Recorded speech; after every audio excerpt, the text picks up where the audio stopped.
Muerte de Juan el Bautista. ¿Quiénes son los profetas? ¿Cuál es su misión? En este capítulo hablamos sobre el alma, la misión del profeta, Freud, el Tao, el arrepentimiento y muchas cosas más.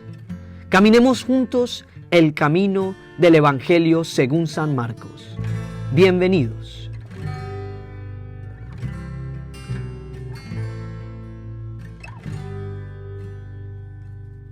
Oyó el rey Herodes la fama de Jesús, porque su nombre se había hecho notorio. Y dijo: Juan el Bautista ha resucitado de los muertos, y por eso actúan en él estos poderes. Ok, ¿qué vemos ahí? ¿Qué ven ustedes ahí? La otra parte es como complementaria de eso. Otros decían es Elías y otros decían es un profeta o alguno de los profetas. ¿Qué ven ahí ustedes? Pues por una parte yo veo como que Herodes sí tenía un poquito lo que yo llamo como temor de Dios. O sea, Herodes estaba como sintiéndose mal de lo que había hecho. No era como que francamente no le importaba, él se estaba sintiendo mal. Estaba preocupado. Sí. Siempre que uno obra mal se preocupa, como mínimo, ¿verdad? Como mínimo. Pero ahí hay algo curioso, algo que como que se emparenta con lo que hablábamos esta mañana de la concepción del alma, la concepción platónica del alma. Pues como que él está pensando que, o digamos, esas palabras más bien dan cuenta como de una forma de comprender el espíritu y el cuerpo como si estuvieran separados de alguna forma, porque él está pensando que o Elías pudo haber resucitado o Juan el Bautista pudo haber como vuelto a nacer en otro cuerpo o algo así. Sí, da la impresión de que más que hablar de resucitación, que sí lo dice así, hablan como de reencarnación, ¿no? Una persona que crea en eso, metempsicosis y eso, dice: ah, mire, fíjese, ellos creían en la reencarnación. Ellos creían en la reencarnación. Porque ¿cómo así que Juan el Bautista resucita? Pero pues si resucita, viene con sus barbas ralas y con todo lo que era Juan el Bautista. Como que resucita en otra persona. ¿Cómo sería eso, María Paula? Resucitar en otra persona. ¿Qué significa eso? O el que quiera, si quiere Sergio también, claro. Pues yo entendería que es como si el alma de esa persona entrara en otro cuerpo. O sea, no resucitar, sino como que el alma entró. Entró en otro cuerpo, por eso decía yo que es como el concepto platónico. Sí, el concepto de la metempsicosis, el concepto que manejan, creo que los hinduistas y tantos grupos y gentes hoy en día, que finalmente ese concepto contiene la apocatástasis, ¿no? Ese es como el gran consuelo y el agarre y la fuerza que tiene ese concepto de la reencarnación. ¿Sí me expliqué bien la idea? Sí, yo sí entiendo lo que estás diciendo.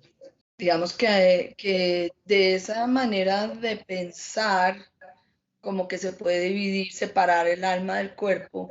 Entonces, podría algunas personas pensar, entonces el alma puede entrar en otro cuerpo, que es lo que Herodes está diciendo ahí, como que el alma de Juan el Bautista entró en el cuerpo de ese que llaman Jesús de Nazaret.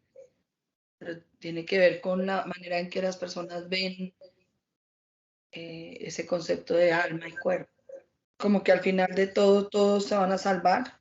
Claro, el concepto de la reencarnación contiene eso. Y yo por eso digo, yo creo que eso es lo que lo hace atractivo, lo que lo hace consolador, lo que lo hace bonito. No importa lo que yo haga, no importa lo que yo viva, no importa lo que haya sucedido aquí, no importa cómo muera. Al otro lado, si no estoy listo, me devuelven tantas veces cuantas sean necesarias. tantas veces cuantas sean necesarias. Entonces uno diría a Hitler, pues lo tendrán que devolver después de todos los desastres, o a Stalin, o a Pol Pot, o a Mao, o los grandes genocidas. Tendrán que devolverlos muchas veces, pero pues los devolverán las veces que sean necesarias, hasta que logren comprender si todavía no está completo, ¿no? Para poderse quedar en el paraíso, en el cielo. Pero para él existe un cielo. Para tantas de las culturas y religiones existe un cielo, desde los nórdicos, ¿cómo se llama el cielo de ellos? Donde están las valquirias y todo eso, o el nirvana de los budistas, o etcétera, ¿no? Sí, estoy más o menos en lo cierto, Julio. Por ejemplo, para Freud, ¿cómo sería el asunto? ¿A dónde se llega? Para Freud, ¿cómo sería el asunto? ¿A dónde se llega? Freud, pues sí, analiza la posibilidad de que la persona comprenda mejor su interioridad y sus problemas para alcanzar ¿qué? No sabría contestar esa pregunta fuera de, digamos, de alcanzar o sea, no conozco él si lo tenía proyectado hacia algo, sino como el aquí y el ahora, alcanzar una situación más agradable, menos costosa en términos de dolor, porque finalmente se iba evadiendo el dolor psíquico, pero no sé, no sabría si él lo... Oye, ok, eso nos pone en una disyuntiva no, en un camino. Averigüemos eso, busquemos una psicóloga, un psicólogo que maneje el tema, maneje ese tema específico, Freud. ¿Qué plantea el psicoanálisis como camino? ¿Hacia dónde lleva? Porque así uno diría, ok, es posible que Freud proponga una mejoría que si ustedes se concentran en eso puede ser estable. 10, 20, 30 años de psicoanálisis quiere decir que usted cada vez está mejor. Y cuando ya está muy bien, ¿qué pasa? ¿Viene el Alzheimer y se lo comen? Más o menos, ¿no? 30 años, empezó a los 40, a los 70, le dio Alzheimer y ya está. Sí, yo creo que él diría, bueno, le hereda menos rollos a sus hijos, porque usted ha resuelto los propios, eso, digamos, no se los va a heredar, no se los va a comunicar, pero nunca vi ninguna proyección más allá. O sea, ¿qué pasa? ¿Hacia dónde va el ser humano? De Jung sé menos, ¿no? O sea, Jung lo trabaja mucho menos.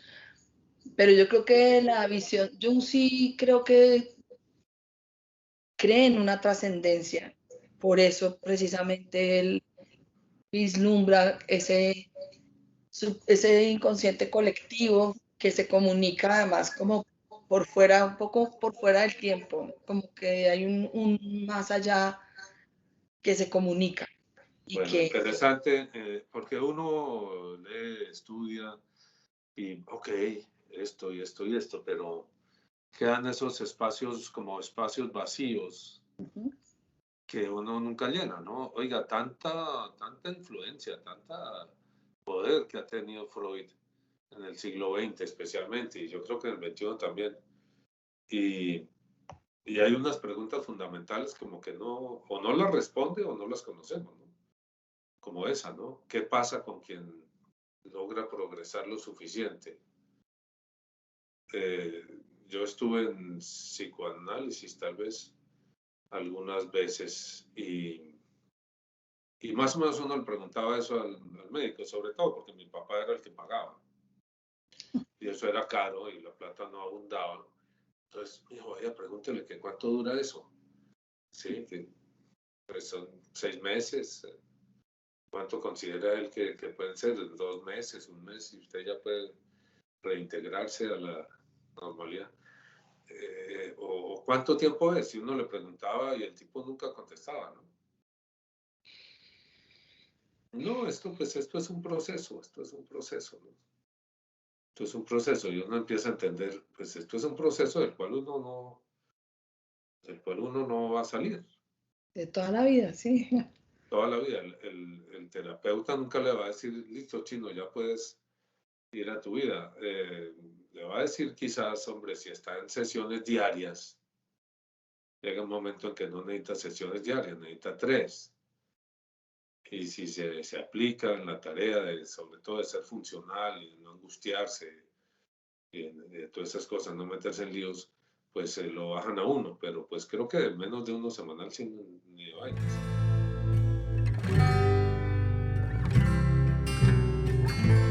¿Quién es Elías? ¿Un profeta o alguno de los profetas? Elías es quizás el más grande de los profetas del Antiguo Testamento, pero aunque dicen que el más grande es Juan el Bautista. Pero y hay que entender el por qué Juan es el más grande. Todos los profetas, el gran trasfondo de los profetas es el anuncio del Mesías. No es tan importante que el profeta diga, oiga, están portando mal y van a venir los babilonios y les van a sacar todo. Sí, eso es importante, claro. Pero el anuncio más profundo de los profetas es el Mesías. Va a venir uno, va a llegar uno, ¿sí? Más grande que todos. Y ese le dará un sentido, un vuelco total a... Fíjense lo interesante. Ese le va a dar un vuelco total no solamente al pueblo de Israel, porque nunca propiamente lo anuncian, aunque ellos lo querían ver así, como un rey, como un nuevo David, como un nuevo Salomón, a reconstruir la grandeza de Israel. Le va a dar un vuelco total a la realidad. Porque lo que Jesús viene a hacer es a darle un vuelco total a la realidad. ¿Y eso qué quiere decir?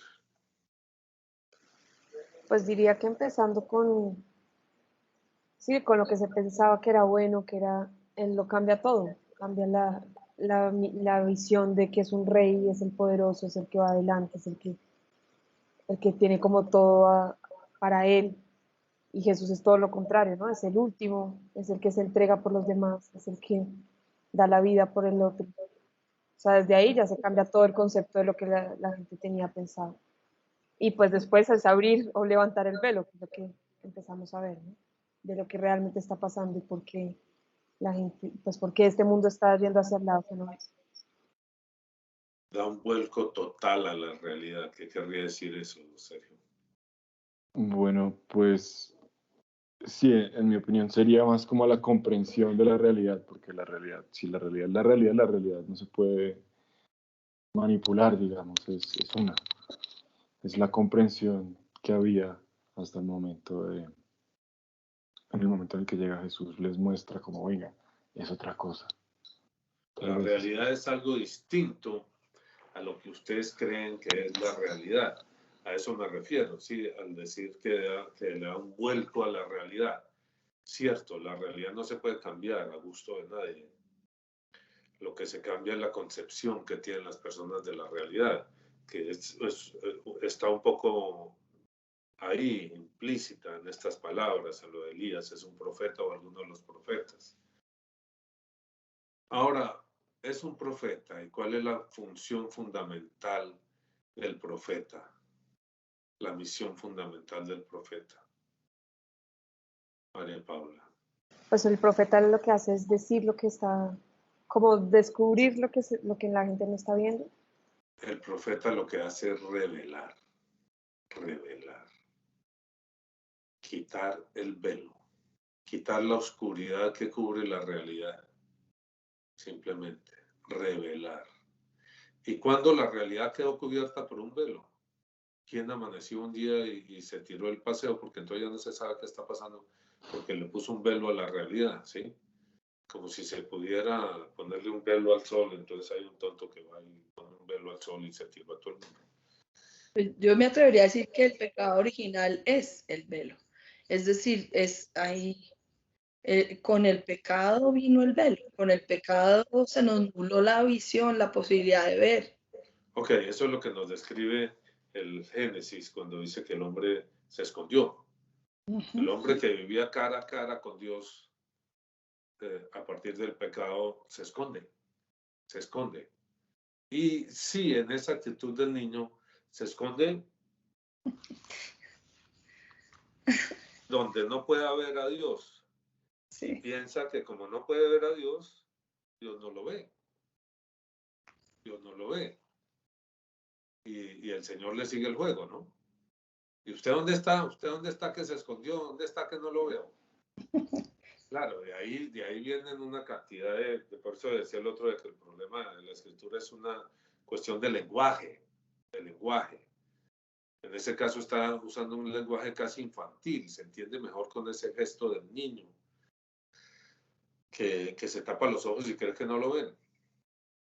Tengo que pasar por entre todos estos enemigos que me quieren matar, pues ¿qué hago? Fácil, me tapo los ojos y no me van a ver, porque yo no los veo.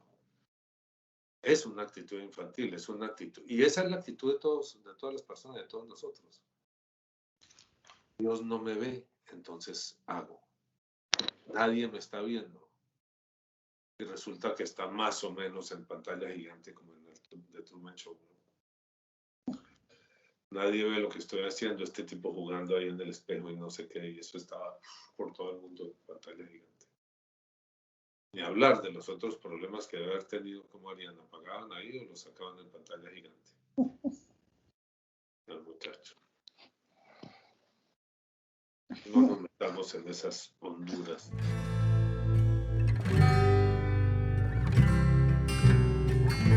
Ok, es un profeta. El profeta lo que hace fundamentalmente es mostrar la realidad, revelar, quitar el velo.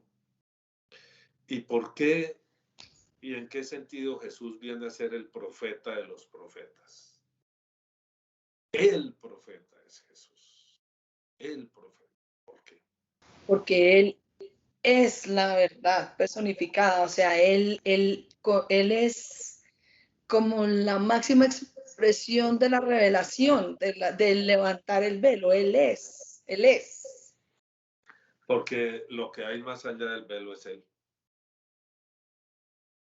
Que lo que hay más allá del velo es Él.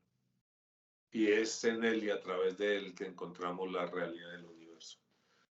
Hasta ahí era velado. En Jesús podemos conocerla. ¿Y cuál es la realidad del universo? Pues el mundo espiritual. El mundo espiritual, Dios, Padre, Hijo, Espíritu Santo. Los ángeles. Y con los ángeles vienen los demonios.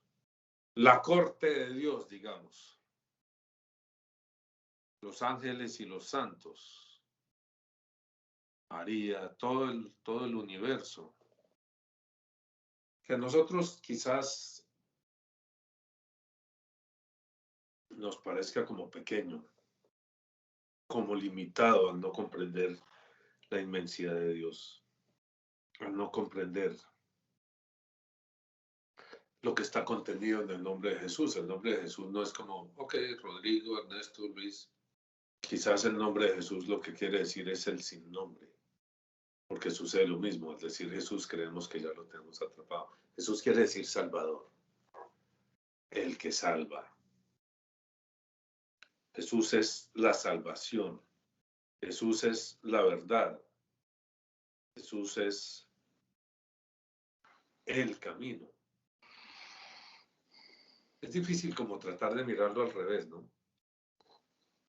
Jesús es el camino, entonces los demás no tienen camino porque no están en Jesús. No. Es como si quitáramos el nombre de Jesús y dejáramos camino. El camino. Si los taoístas de Lao Tse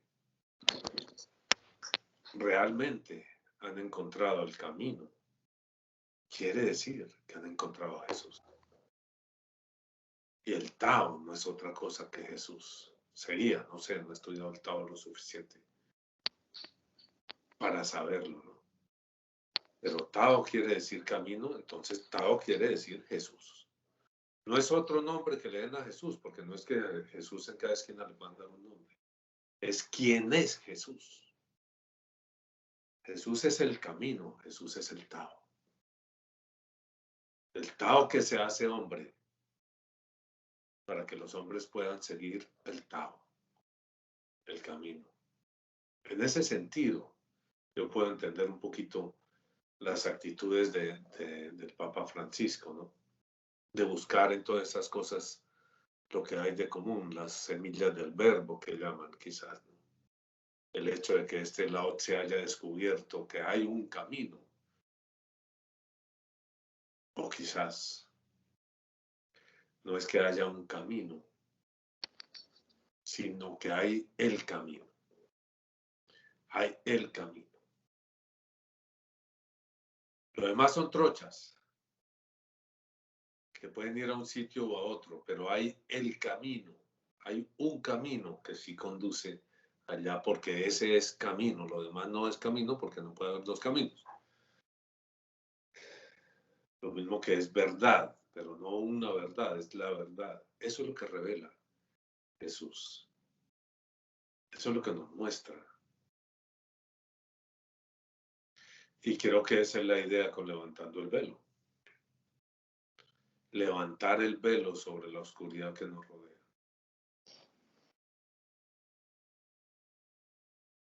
Y el peligro. ¿Cuántos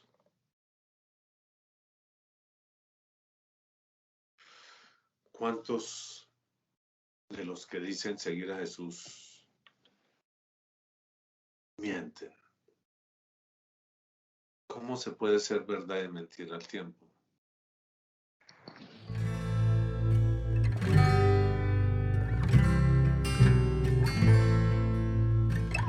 Muy bien, sigamos. Al oír esto, Herodes dijo, este es Juan, el que yo decapité, que ha resucitado de los muertos. Vemos un concepto extraño, resucitó pero en otro cuerpo. O sea, lo que quiere decir es que reencarnó. Porque el mismo Herodes había enviado y prendido a Juan y le había encadenado en la cárcel por causa de Herodías, mujer de Felipe, su hermano, pues la había tomado por mujer. Pero Herodías le acechaba y deseaba matarle y no podía, porque Herodes temía a Juan, sabiendo que era varón justo y santo, y le guardaba salvo. Y oyéndole se quedaba muy perplejo, pero lo escuchaba de buena gana. Le guardaba salvo en la cárcel, pero lo tenía ahí. Y le gustaba oírlo. Le gustaba oír lo que decía Juan. ¿Qué sabemos de lo que decía Juan? ¿Qué conocemos de lo que decía Juan? No mucho, ¿no? No mucho, una voz grita en el desierto, allá nada del camino. Que propiamente no es de Juan, es de Isaías. Sí, es de Isaías. Allanar el camino del Señor. Juan es una voz que grita en el desierto, allanar el camino del Señor. Juan es esa voz. Pero ¿qué decía Juan? Pues lo que entiendo, ¿no? Es que Juan venía a decirles a ellos que se arrepintieran, arrepiéntanse. El mensaje fundamental de Juan, tal vez por eso no es un libro tan grande como Isaías o Jeremías, ni tiene visiones tan intensas, apocalípticas como de las de Ezequiel o Daniel. El mensaje de Juan es como sencillo. Arrepiéntanse todos ustedes. Todos ustedes están en el camino equivocado. Fíjense, el camino equivocado. No están yendo para ninguna parte. No me descalifique, le diría alguno. Yo sí, tal, los fariseos. No, no, señor. No, señor, usted tampoco. Arrepiéntase. Arrepiéntase. Que hay uno que viene detrás de mí que es mayor que yo. Venga, yo lo bautizo en arrepentimiento, pero él lo va a bautizar en el Espíritu Santo y fuego. Arrepentidos y creed en el Evangelio. Era arrepentidos y creed en el Mesías, en el que viene detrás de mí. Ese era el mensaje fundamental de Juan, entiendo, ¿no? ¿Y arrepiéntanse de qué, Juliana? Pues los demás dirían, bueno, que se arrepienta Herodes, pero pues sí, porque él está con la... Yo creo que francamente uno es afortunado si encuentra qué es lo que, porque el que encuentra cuál es su problema, cuál es su pecado o entonces puede recibir la buena nueva. Porque es que Sí, el problema de la humanidad es que muchos no logran ver de qué se deben arrepentir, entonces tampoco la buena nueva no significa que creen que todo está bien. la buena nueva no existiría si yo no tengo que arrepentirme de nada. No puedo ver al Mesías. Tener de qué arrepentirse es tener contra qué luchar. Ya sé por lo menos dónde está mi enemigo, tengo que luchar contra esto. Así caiga 1 y 1000 veces, no importa. Sé contra qué tengo que luchar. ¿Ustedes creen que el fariseo y el publicano en la parábola, el publicano salió de ahí y se volvió santo inmediatamente? ¿Quién sabe, no? Pues, no dice, pero no dice. Pero por lo que uno ha visto, pues por lo poquito que uno ha visto, uno no sale de los problemas así como tan mágicamente, ¿no? Como que dele, y dele, y dele. Digamos que en el primer encuentro, glorioso y maravilloso, se le quita a uno una buena parte de los problemas. Y dura un tiempo más o menos. Después regresan. Después regresan y está uno, y ahora, en la lucha. La gracia de Dios que encuentra el deseo del hombre convertido en lucha. La gracia de Dios que se vuelca hacia el hombre para potenciarlo en su lucha. Y se encuentra ahí. Y eso creo que es lo que somos, ¿no? Creo que ahí es donde estamos, decía yo hace unos días en el Rosario. Sí, en serio. Y yo creo que eso es lo que nos están describiendo tal vez acá también, ¿no? Porque Herodes quiere escuchar a Juan como ese interés, ¿no? Como ese interés por esa lucha, el interés por el bien, pero después finalmente, pues, este es uno que pierde esa lucha.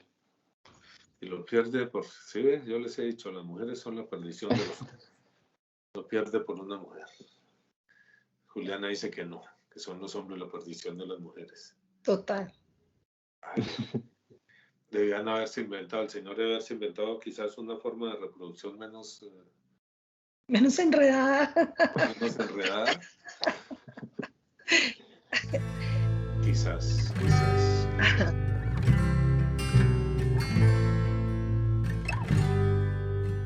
Pero venido un día oportuno en que Herodes, en la fiesta de su cumpleaños, el de él, ¿no? Daba una cena a sus príncipes y tribunos y a los principales de Galilea, entrando la hija de Herodías, la mujer, danzó y agradó a Herodes y a los que estaban con él a la mesa. Y el rey dijo a la muchacha, pídeme lo que quieras y yo te lo daré. La tradición, digamos, dice que el baile era el baile de los 7 velos, del vientre sexto velo. Sí. No era solamente como que un baile muy bonito, sino que tenía todo un contenido. Pídeme lo que quieras, oye, usted hoy se fajó. Y le juró todo, y le juró ese cuentico, por eso el mandamiento, no jurar en vano. Sí, claro. No juren, no juren. Te hago esto hablar, sí, sí, no, no, pero no juren. ¿Sí? Porque ya se mete en un problema. ¿Y para qué? ¿Para qué? Sí, y juró, todo lo que me pidas te daré hasta la mitad de mi reino. Estaba loco. Una vieja mueve el ombligo muy bien, le va a dar la mitad del reino. Estaba borracho, yo creo. Debía estar borracho, sí. Sí, estaba enrumbadito. No tiene mucho sentido. Y la vieja, claro, pega carrera. Saliendo ella, dijo a su madre, ¿qué pediré? Oiga, podía tener la mitad del reino Mm. y prefirió la cabeza de Juan el Bautista. ¿Qué pediré? Ella le dijo la cabeza de Juan el Bautista. Y el rey se entristeció mucho, pero a causa del juramento y los que estaban con él a la mesa no quiso desecharla. Y enseguida el rey, enviando a uno de la guardia, mandó que fuese traída la cabeza de Juan. El guardia fue, le decapitó en la cárcel y trajo su cabeza en un plato y la dio a la muchacha y la muchacha la dio a su madre. Cuando oyeron esto sus discípulos, vinieron y tomaron su cuerpo y lo pusieron en un sepulcro. Qué pasaje tan intenso, ¿no? Lo mataron por nada. Pues sí, en últimas, o sea, él simplemente era un reflejo, ¿no? De su verdad terrible, que era esa traición. Pero pues él no estaba diciendo nada que no supiera ya todo el mundo, ¿cierto? Era como el recordatorio ahí de la verdad y como... Eso me gusta, el recordatorio de la verdad. Y tal vez eso es lo que vamos a ser nosotros, ¿ve? El recordatorio de la verdad. No importa si nos hacen caso o no. No importa si nos creen o no. Debemos ser el recordatorio de la verdad.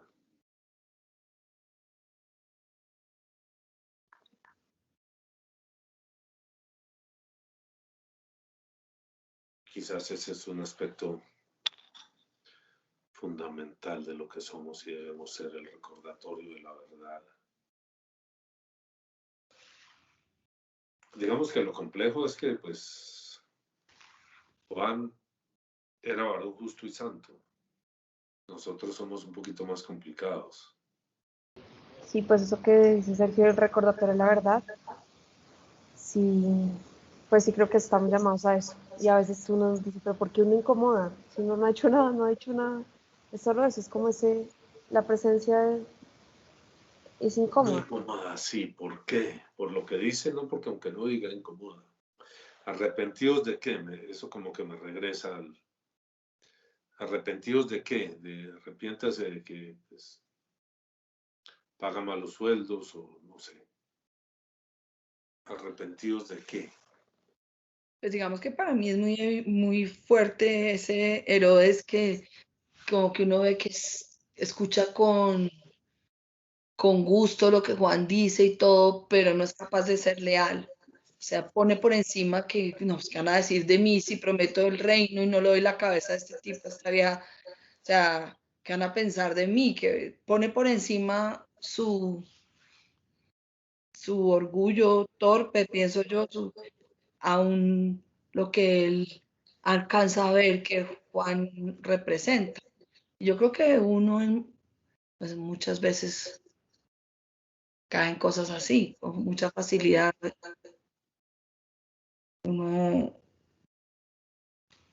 digamos que le toca a uno hacer esfuerzo para permanecer poniendo a Dios de verdad en primer lugar y poniéndolo por encima de muchas otras cosas.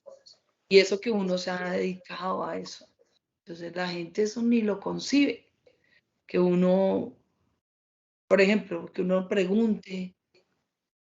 le pregunte a de verdad a Dios qué debo hacer. Eso la gente no lo concibe.